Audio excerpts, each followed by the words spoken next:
5 وقت کی نماز یہ میرے نبی کی آنکھوں کی ٹھنڈک ہے، 5 وقت کی نماز اس امت کی شان پہچان ہے۔ اور اللہ تعالیٰ نے پہلی امتوں پر اتنی بڑی مشقت ڈالی کہ ان کی نماز مسجد کے علاوہ کہیں نہیں ہوتی تھی، مسجد میں ہی ہوتی تھی۔ ہمارے لیے کتنی آسانی کر دی، جاب میں ہے مصلی بچھا نماز پڑھ، چلو مصلی بھی کوئی نہیں، زمین دیکھ اس پر کوئی گندگی تو کوئی نہیں ہے، بس زمین بھی تیرے لیے پاک ہے، چل نماز پڑھ۔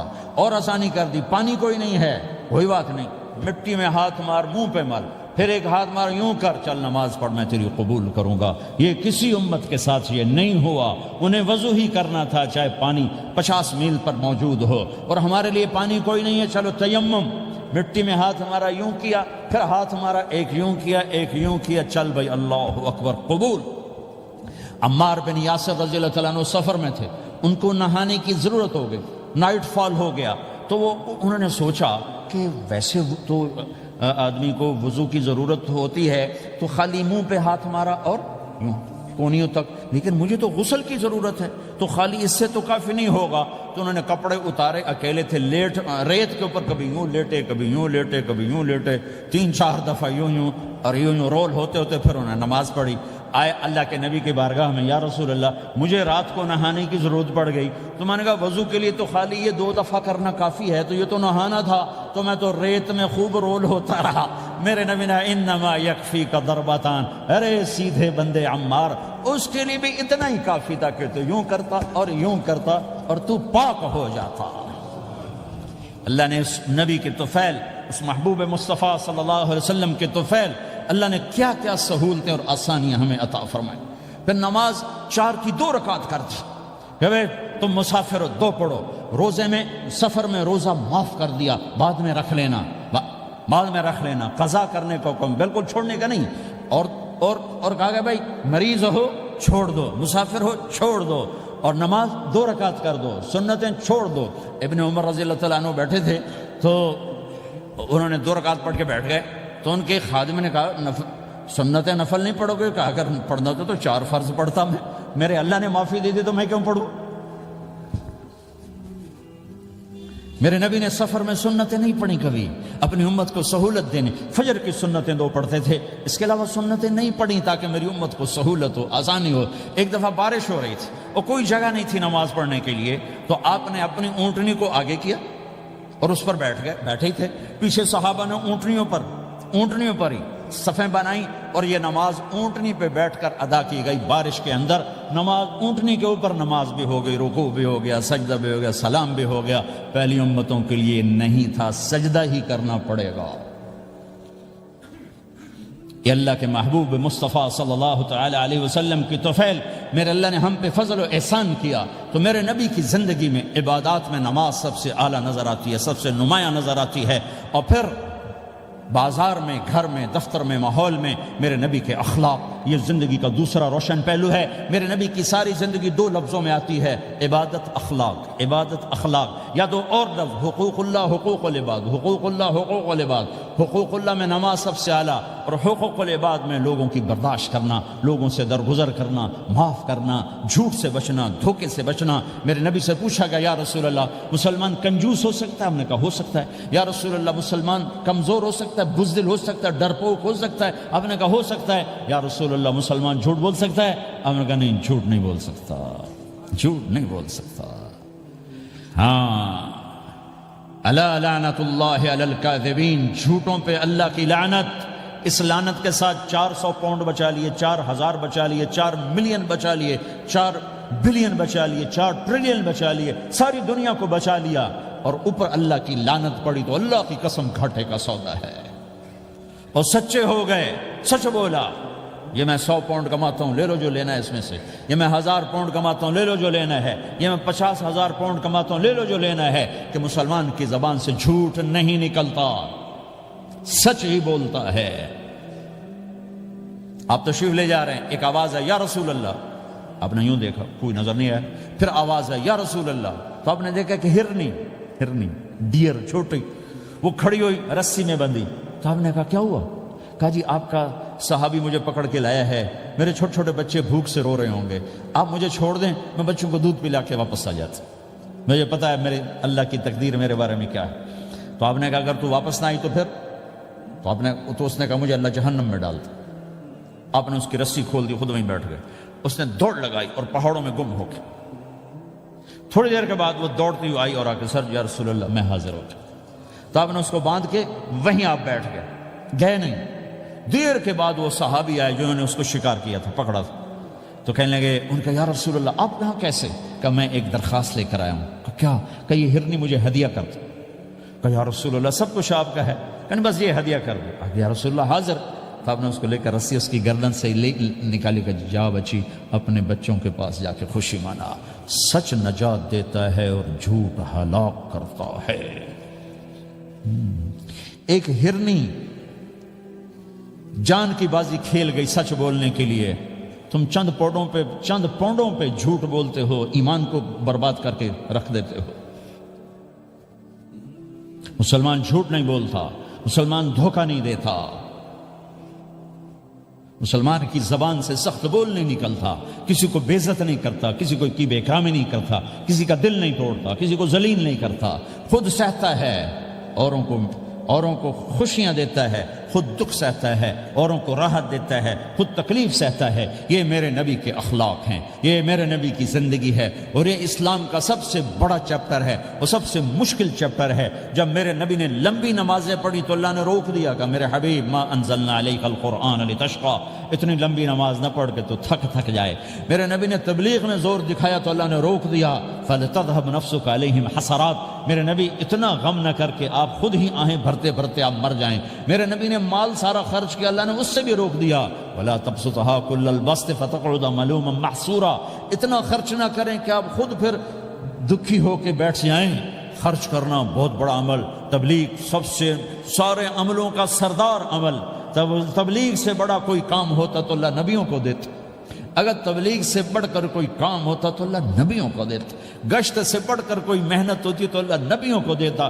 950 سال نوح علیہ السلام گشتی کر رہے ہیں، اور اللہ کی مان لو، اتنا عظیم عمل کا میرے نبی درمیانہ نماز سب سے بڑی عبادت، میرے نبی درمیانہ کام، لیکن جب میرے نبی نے اخلاق اچھے کیے، دشمن کو معاف کرنا۔ تو ایک آدمی آپ سوئے ہوئے تھے، آپ کی تلوار لٹکی تھی، ایک آدمی آیا، اس نے آپ کی تلوار اتاری اور یوں ہماری پسلی میں، آپ اٹھ کے بیٹھ گئے۔ اب وہ قتل کے ارادے کے لیے آ چکا ہے اور تلوار یہاں ہے، کہتا من یمنعک منی، اب بول تمہیں کون بچائے گا؟ تو آپ نے مسکراتے ہوئے کہا اللہ، تو اس کے ہاتھ سے تلوار گر پڑی، تو آپ نے اٹھا لی، آپ نے یوں سیدھی کی، اب تو بچا، تجھے کون بچائے گا؟ وہ کہنے لگا مجھے تو ہی بچائے گا۔ وہ تو اللہ کو جانتا نہیں تھا، کہا بابا مجھے تو ہی بچائے گا۔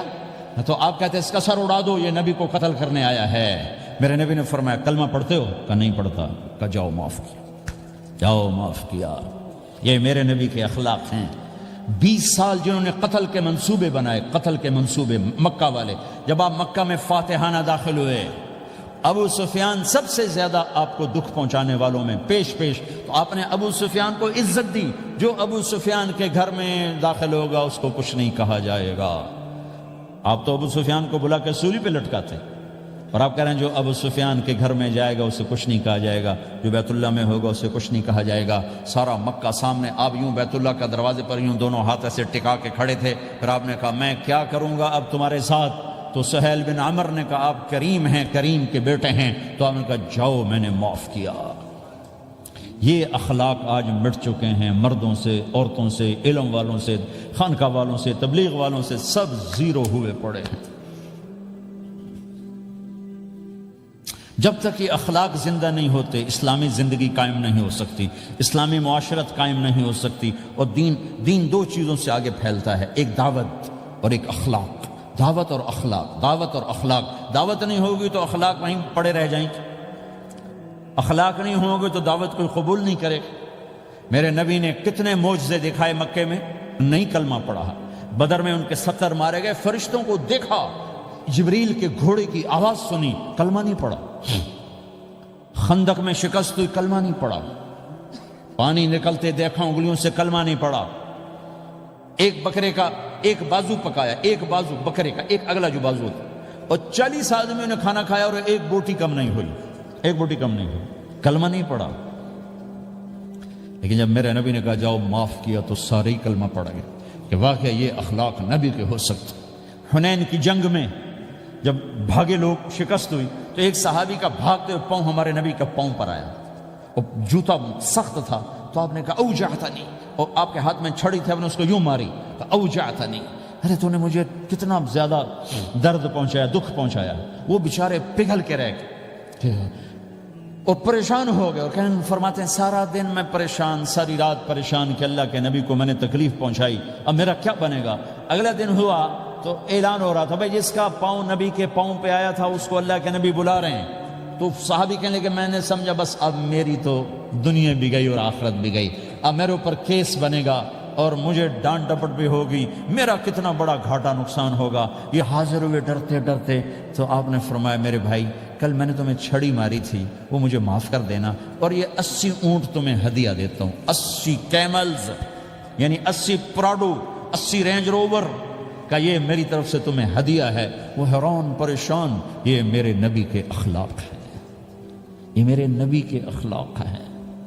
کانٹے بچھانے والی نے 4 دن آنا چھوڑ دیا، بیمار ہو گئی تھی، تو آپ نے اب کیا بات ہے، وہ ہمارے راستے میں اب کانٹے کوئی نہیں ہیں، کہا جی وہ بیمار پڑی ہے جو کانٹے بچھاتے تھے، تو آپ اس کے گھر چلے گئے، ماں جی خیریت تو ہے، اب ٹھیک تو ہیں، کہا بیٹا مجھے کلمہ پڑھا دے، بس تیرے اخلاق نے مجھے فتح کر لیا ہے۔ میرے بھائیوں یہ چیپٹر بھول چکے ہیں، بھول چکے ہیں، بھول چکے ہیں۔ جب تک یہ چیپٹر زندہ نہیں ہوگا زندگی اسلامی نہیں بنے گی، معاشرہ اسلامی نہیں بنے گا، اور آگے قوموں کے لیے اسلام کا دروازہ نہیں کھولے گا۔ ہمیں معاف کرنا آتا ہو، ہمیں گالی دینے والے کو دعا دینا آتا ہو، غیبت کرنے والے کی تعریف آتی ہو، اور غیبت کرنے سے، غیبت سننے سے اپنے آپ کو ایسے بچاؤ جیسے زہر سے بچاتے ہو، اسے آگ سے بچاتے ہو۔ ایک دوسرے کو نفرت کا بول نہ بولو ورنہ ساری زندگی تباہ و برباد ہو جائے گی۔ میرے رب کی قسم، میرے نبی نے کہا ایک زبان کا بول انسان بولتا ہے اور جہنم کی گہرائیوں میں گر جاتا ہے، اور ایک زبان کا بول انسان بولتا ہے اور جنت کے درجات پر چڑھ جاتا ہے۔ یہ زبان بہت طاقتور چیز ہے، میں ہر بیان میں اس کو دہرا رہا ہوں کہ جتنا یہ عمل ختم ہو چکا ہے اتنا کوئی عمل بھی نہیں ختم ہوا ہے۔ اور ایک صحابی ابو دجانہ، کون ابو دجانہ؟ السابقون الاولون من المہاجرین والانصار، اس میں پہلی صف کے صحابہ۔ کون ابو دجانہ؟ جب آپ حج پر گئے تو اپنی جگہ مدینے کا امیر ابو دجانہ کو بنایا۔ ابو دجانہ حج میں شریک نہیں ہوئے کہ آپ نے اپنی جگہ ان کو اپنا نائب بنا کے وہاں کھڑا فرمایا ابو دجانہ میری جگہ پر مدینے کا امیر ہے، یہ وہ ابو دجانہ ہیں۔ کون ابو دجانہ؟ جو جنگ بدر سے لے کر آخری حج تک ہر سفر میں شریک ہیں، ہر سفر میں شریک ہیں۔ ان کی ایک بات میں بتانا چاہتا ہوں، پہلے تھوڑی سی ان کی ہسٹری بتانا چاہتا ہوں۔ کون ابو دجانہ؟ احد کی جنگ میں آپ نے تلوار اٹھائی، کہا اس تلوار کو کون لے گا؟ کئی صحابہ کھڑے ہو گئے۔ آپ نے کہا اس تلوار کا حق کون ادا کرے گا؟ سارے بیٹھ گئے، 3 آدمی کھڑے رہے، ایک زبیر بن عوام، ایک عمر بن خطاب، ایک ابو دجانہ۔ ان کا نام ہے سماک بن خرشنہ، سماک بن خرشنہ ان کا نام ابو دجانہ سے مشہور ہے۔ تو آپ نے تلوار نہ عمر کو دی، نہ زبیر کو دی، ابو دجانہ کو دی۔ تو عمر رضی اللہ عنہ نے تو محسوس نہیں کیا، حضرت زبیر نے محسوس کیا کہ اس کو کیوں دی، مجھے کیوں نہیں دی، میں مہاجرین میں سے ہوں، میں پھوپھی کا بیٹا ہوں، میں اس سے دلیری میں کم نہیں ہوں۔ بلکہ حضرت زبیر کی دلیری کی تو دھک تھی، جدھر سلوار چلتی تھی کاٹتی چلی جاتی تھی، کہنے کہ میں دیکھوں گا یہ کیا کرتا ہے۔ تو ابو دجانہ کے پیچھے پیچھے زبیر ہو لیے۔ تو ابو دجانہ نے جو حملہ کیا تو 3000 کا لشکر تھا، اس کو چیر کے پار نکل کے، پورے لشکر کو کاٹ کے پار نکل کے، اور آگے عورتیں کھڑی تھیں جو مکے کے لشکر کو تیار کر رہی تھیں۔ نحن بنات طارقی نمشی علی النمارق مشی القتل بوارق المسک فی المخالق المسک فی المفارق والضر فی المخالق ان تقبلوا نعانقی وتدبروا نفارقی فراق غیر وامقی۔ یہ گانا گا رہی تھیں اور ان کو تیار کر رہی تھیں۔ تو جب ابو دجانہ کی تلوار نظر آئی تو سب بھاگی، ہندا پکڑی گئی، تو آپ نے یوں اپنی تلوار ہندا کے سر پر رکھی، انہوں نے چیخ ماری، تلوار ہٹا لی۔ تو زبیر پیچھے پیچھے کہ کیا کیا ہے؟ جنگ میں اگر کوئی عورت حصہ لے اسے مارنا جائز ہے، ویسے جائز نہیں ہے، عورت کو، بچے کو، بوڑھے کو ہاتھ لگانا جائز نہیں ہے۔ تو انہوں نے کہا تلوار کیوں نہیں چلائی؟ کہا میرے محبوب کی تلوار ہے، عورت کے خون سے رنگین کر کے اس کی شان نہیں گھٹانا چاہتا، یہ میرے نبی کی تلوار۔ پھر واپس ہوئے، پھر اٹیک کیا اور پھر مجمع کو چیر دیا۔ سامنے ایک آدمی آ رہا تھا ہاتھی کی طرح، اتنا لمبا موٹا تازہ، تو زبیر کہنے لگے میرے جی میں آیا کبھی اس کی ٹکر ہونا پھر میں دیکھوں ابو دجانہ کیا چیز ہے۔ تو اللہ کا کرنا ایسا ہوا ابو دجانہ دونوں آمنے سامنے ہو گئے، تو وہ ایسے شاہ سوار تھے کہ دونوں طرف کے لشکر ذرا تھم گئے اور وہ دونوں بھڑ گئے۔ ابو دجانہ کے اپنے جوہر، اس پہلوان کے اپنے جوہر، غبار اٹھا، مٹی اٹھی، اور اس کی اپنی طاقت، ان کی اپنی طاقت، انہوں نے ابو دجانہ کو اس نے زخمی کر دیا۔ ابو دجانہ نے جو جوش میں آ کے ماری تلوار، اس کو لگی یہاں، تو اتنی طاقت سے لگی کہ اس کے نیچے اتر کر 2 ٹکڑوں میں تقسیم کر دی۔ یوں ماری تو ایک حصہ ادھر، ایک حصہ، پھر یوں دیکھا اور اپنے چہرے سے لوہے کی ٹوپی اتاری، اما ترا انا ابو دجانہ، کیا دیکھ رہے ہو؟ میں ہوں ابو دجانہ، تلوار صحیح لی ہے میں نے، غلط نہیں لی، یہ ابو دجانہ ہیں۔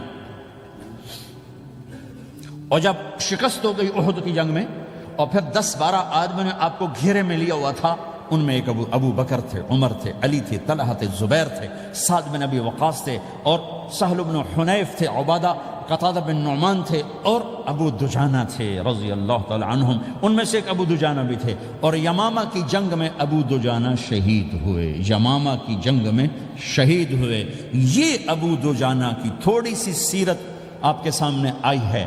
اس کے بعد اب آپ ان کے قول کو سنو تاکہ اس کا وزن آپ کے سامنے آئے۔ یہ بدر کے شریک ہیں، اللہ کے نبی نے کہا بدر کا صحابی جو مرضی کرے بخشا گیا۔ یہ صلح حدیبیہ کے شریک ہیں، اللہ نے قرآن میں کہا لقد رضی اللہ، میں ان سے راضی ہو گیا۔ یہ صحابی ہیں، اللہ نے کہا کلا وعد اللہ الحسنی، اے میرا نبی تیرے ہر صحابی کے لیے جنت کا وعدہ ہے۔ اور اب یہ کیا کہتے ہیں؟ یہ کیا کہتے ہیں؟ لوگو ان ارجع عملی عند، لوگو میرے پاس، ابو دجانہ میرے پاس بخشش کا سب سے بڑا عمل جانتے ہو کیا ہے؟ بدر نہیں، احد نہیں، حدیبیہ نہیں، خندق نہیں، خیبر نہیں، فتح مکہ نہیں، آخری حج نہیں، کیا ہے؟ کیا ہے؟ لوگو ان ارجع عملی عندی، میرے پاس آخرت میں بخشش کا سب سے بڑا عمل بس ایک ہے کہ ما آذیت احدا بلسانی، میں نے اپنی زبان سے کبھی کسی کو دکھ نہیں پہنچایا۔ ولا اجد فی قلبی غلا لاحد، اور میرے دل میں کسی کے لیے بغض کوئی نہیں ہے، بس یہ میری بخشش کا عمل ہے۔ تو بھائیو، نبی کے اخلاق میں 2 چیزیں لے لو، ایک زبان سے کسی کو دکھ نہ دو، ایک دل میں کسی کا بغض نہ رکھو۔ اللہ کی قسم بغیر حساب کتاب کے جنت میں جاؤ گے۔ بڑے بڑے جنید بغدادی اور بڑے بڑے معرفت والے تمہیں دیکھتے رہ جائیں گے، تمہاری رفتار اتنی تیز ہوگی کہ تمہیں وہی پکڑ سکے گا جس کا یہ 2 عمل تم سے زیادہ اچھا ہوگا۔ جس روڈ پہ رش ہوتا آپ وہاں سے گاڑی ہٹا لیتے ہو، ادھر نہیں جانا، ادھر رش ہے، وہ سائن وغیرہ آپ کو آ جاتے ہیں کہ ادھر بلاک ہے، ادھر نہیں جانا، ادھر جانا ہے۔ تو جہاں روڈ پہ رش ہوتا ہے تو قیمتی سے قیمتی گاڑی کی رفتار بھی آہستہ ہو جاتی ہے، اور جہاں روڈ خالی ہوتا ہے تو پرانی گاڑی بھی بھاگے جا رہی ہوتی ہے۔ ہمارے یہاں پرانی گاڑی ہوتی ہے نا، پرانی بسوں کے پیچھے لکھا ہوتا ہے نہ انجن کی خوبی نہ ڈرائیور کا کمال، خدا کے سہارے چلی جا رہی ہے۔ اور جس کے پاس ایسی گاڑی ہو، نہ انجن کی خوبی نہ ڈرائیور کا کمال، تو اگر اس کو روڈ خالی مل جائے تو وہ تو مرسیڈیز والے سے پہلے پہنچے گا، رینج روور والے سے پہلے پہنچے گا، بینٹلی والے سے پہلے پہنچے گا، رولز رائس والے سے پہلے پہنچے گا، جو وہ تو پھنسی کھڑی اور اس کا روڈ ہی خالی ہے۔ تو میرے بھائیو، یہ میں ایک مثال دیتا ہوں، عبادات کی روڈ پہ بہت رش ہے، نمازی بے شمار ہیں، روزے دار بے شمار ہیں، عمرے والے بے شمار ہیں، حج والے بے شمار ہیں، اور تہجد گزار بے شمار ہیں، علماء بے شمار ہیں، حافظ بے شمار ہیں، ذکر والے بے شمار ہیں، بہت رش ہے، تبلیغ والے بے شمار ہیں، لیکن جو اخلاق والا روڈ ہے نا، یہ خالی پڑا ہے۔ اس پہ موٹر زوکی پہ چڑھ کے آ جاؤ تو سب سے آگے نکل جاؤ، سائیکل پہ چڑھ کے آ جاؤ تو سب سے آگے نکل جاؤ، کہ روڈ ہی خالی ہے، اخلاق کا روڈ خالی ہے۔ بسم اللہ الرحمن الرحیم، السلام علیکم۔ تو دوستو، آج کی اس ویڈیو میں ہم آپ کو بتائیں گے کہ گندم کی کیا قیمت چل رہی ہے۔ جی ہاں دوستو، تو ابھی تک جو تاریخ ہے آج ہے وہ ہے 1 جنوری 2025 کا پہلا سال ہے جنوری کا. تو 2025 سال کا پہلا مہینہ ہے، ٹھیک ہے. جنوری کی آج 1 تاریخ ہے، پہلی ہے. تو آج کی تاریخ کے مطابق پاکستان کے صوبہ پنجاب میں جو گندم کی قیمت ہے نا، وہ ہم آپ کو بتائیں گے. کیونکہ ابھی گندم یہ میں آپ کو دکھا بھی رہا ہوں کہ بہت ہی چھوٹی ہے.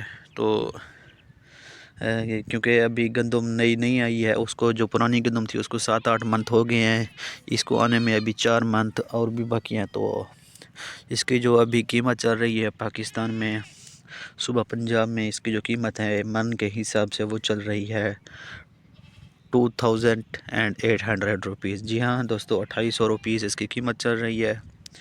تو ابھی اس کے بڑھنے کے کوئی امکانات نہیں ہیں، کیونکہ پاکستان میں گندم بہت ذخیر موجود ہے، بہت ہی گندم پڑی ہوئی ہے. تو ابھی کوئی امکانات نہیں ہیں بڑھنے کے. تو نیکسٹ اپڈیٹ آپ کو بتائیں گے جو اس کی قیمت تبدیل ہوتی رہے گی، تو ہم آپ کو انفارم کرتے رہیں گے. چینل کو لازمی سبسکرائب کر لینا. ملتے ہیں نیکسٹ ویڈیو میں. Thank you so much.